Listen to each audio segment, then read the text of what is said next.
வீட்ல முத்து, மீனா, விஜயா, அண்ணாமலை எல்லாருமே சேர்ந்து சந்தோஷமா பேசிட்டு இருக்காங்க. அப்ப நீத்து வராங்க. வந்த உடனே வாமான்னு கூப்பிட்டு உள்ள உட்கார வைக்கிறாங்க.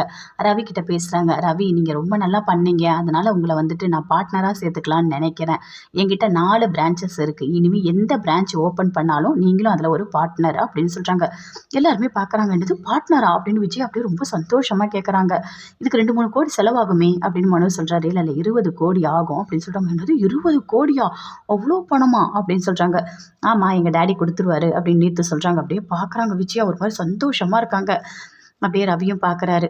அப்படியே சுருதி வந்து உள்ள கூட்டிட்டு போறாங்க. கூட்டிட்டு போய் இதெல்லாம் வேணாம் ரவி அப்படின்னு சொல்றாங்க. ஏன் சுருதி இப்படி பண்ற? அவங்க என்ன பார்ட்னரா சேர்க்குறேன்னு சொல்றாங்க. வா போலாம் அப்படின்னு சொல்லிட்டு கூட்டிட்டு வராரு. அப்படியே சைன் பண்றாரு. சரி நான் போயிட்டு வரேன் அப்படின்னு சொல்லிட்டு நீத்து அங்கேருந்து அப்படியே போறாங்க. மீனா வீட்டுக்கு வராங்க. வந்தா அவங்க அம்மா வந்து அங்கேருந்து பூ கடைக்கு போறாங்க. உள்ள சீதா அழுதுட்டு இருக்காங்க. சீதா அழாத, எல்லாமே நல்லதாவே நடக்கும் அப்படின்னு மீனா பேசிட்டு இருக்காங்க. சரிடி நான் பூ கடைக்கு போயிட்டு வரேன் அப்படின்னு சொல்லிட்டு அங்கேருந்து அவங்க அம்மா போறாங்க.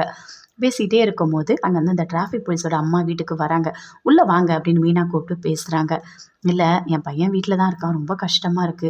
சீதாவ கல்யாணம் பண்ணி வச்சிடலாம். புடிச்சவங்கள கல்யாணம் பண்ணி வச்சா நல்லது தானே அப்படின்னு சொல்றாங்க. எல்லாம் நல்லபடியா நடக்கும். எங்க வீட்டுக்காரர் கொஞ்சம் பர்மிஷன் குடுத்தா நல்லா இருக்கும் அப்படின்னு சொல்லிட்டு மீனா பேசிட்டு இருக்காங்க.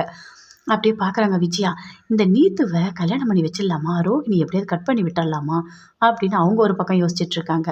பார்வதி கிட்ட போய் சொல்றாங்க. இங்க பாரு, அந்த ரோகிணி கிட்ட பணமே இல்ல. நீத்துவ மனோஜுக்கு கல்யாணம் பண்ணி வச்சிடலாமா? அதுதான் நல்லா இருக்கும் அப்படின்னு சொல்றாங்க. பார்வதி அப்படியே பார்க்குறாங்க.